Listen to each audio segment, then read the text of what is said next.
Double actualité pour le corps médical et par ricochet les patients. Les médecins libéraux sont appelés à entamer dès demain matin d'ailleurs une grève des urgences et des gardes, et cela à 2 jours d'une manifestation dimanche à Paris pour demander le retrait du projet de loi de la ministre de la Santé. On parle de tout ça avec Mélanie Marquet. Bonsoir. Bonsoir. Vous êtes la présidente de l'intersyndicat national des internes. Alors, première question, on va déjà s'intéresser à l'aspect pratique, si je puis dire, de ce mouvement de grève.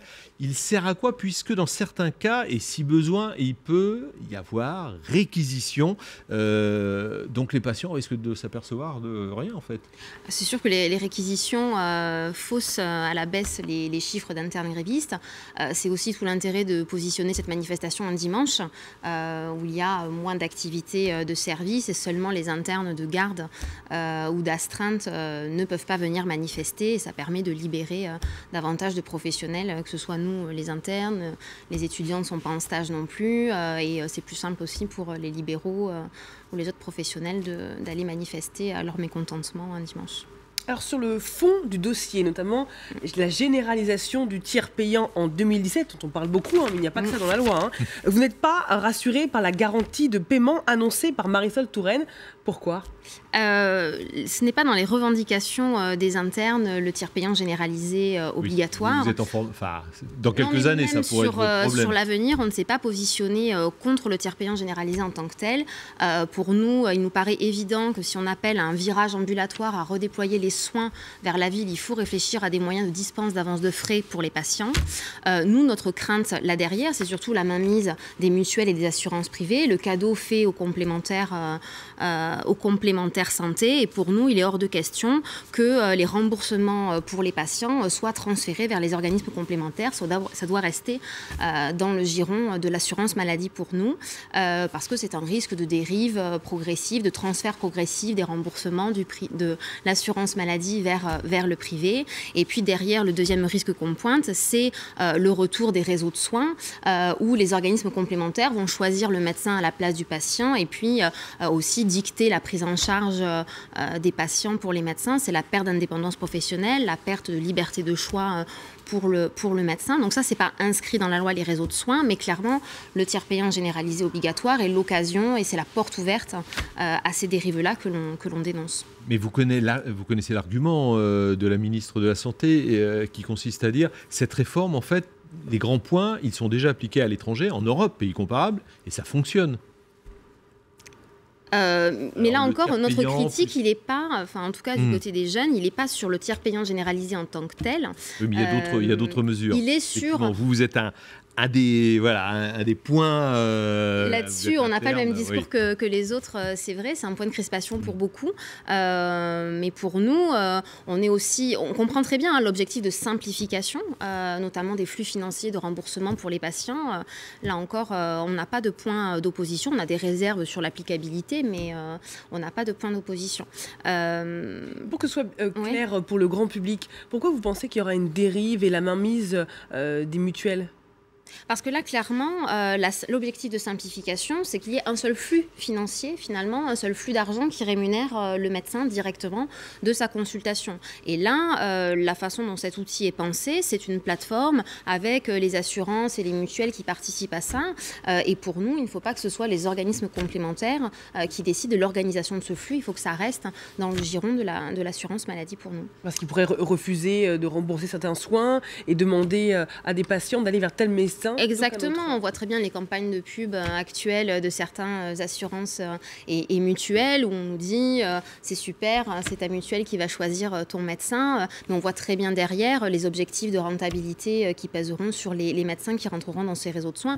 Vous avez les dentaires, les dentistes qui manifesteront d'ailleurs dimanche, qui eux sont déjà dans ces réseaux de soins et qui les dénoncent avec virulence. Alors on va parler gros sous justement, puisque vous commencez à aborder le thème déficit prévu 2014 de la branche maladie de la sécurité sociale, à peu près 11 milliards 700 millions d'euros. Sur votre site, on peut lire il n'y a pas de stratégie de santé de la part de la ministre de la Santé. Donc qu'est-ce que vous proposez pour réduire ce déficit de 11 milliards 7 ?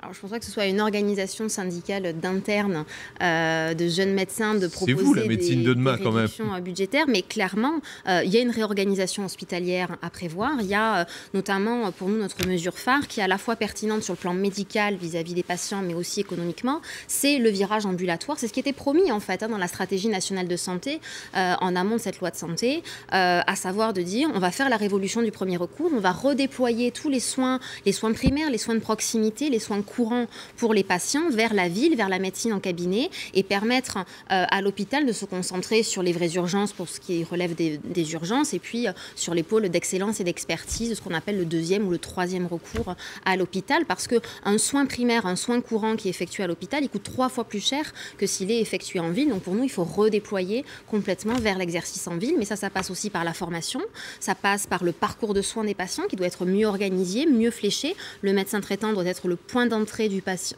le point d'entrée dans le système de soins pour le patient. Et puis derrière, la restructuration hospitalière en sera forcément bénéfique. Mais vous savez que ça...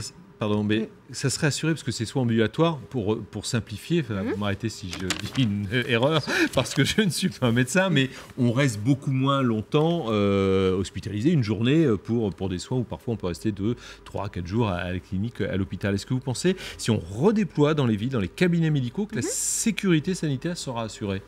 Ah mais complètement, parce que là on parle de soins primaires, de soins qui par nature sont ambulatoires, qui ne nécessitent pas une hospitalisation. Vous pouvez nous en citer un ou deux mais par exemple, quand vous voyez la quantité de patients qui consultent aux urgences pour finalement des pathologies qui ne relèvent pas de l'urgence, mais qui auraient pu être reportées au lendemain matin, clairement, ces soins-là, ils devraient être effectués en ville, dans les cabinets. Alors après, il y a la problématique de la répartition des médecins sur le territoire. Parce que les médecins estiment qu'ils sont débordés. Mais c'est ça. Mais là, en fait, on paye les conséquences d'un numerus clausus trop bas il y a une quinzaine d'années. Et on aura beau actuellement augmenter le numerus clausus, on ne pourra pas rattraper le creux démographique que l'on est en train de connaître. Et ce creux démographique, on le connaît aussi bien en ville, en libéral, qu'à l'hôpital public. Là, on va chercher à l'étranger. Vous savez comment que ça se passe. C'est pas moi qui vais vous l'apprendre. Mais complètement. Donc le numerus clausus, faut le casser, pour vous. En tout cas, pour nous, il faut évaluer. C'est-à-dire qu'actuellement, le numerus clausus, il est évalué au doigt mouillé.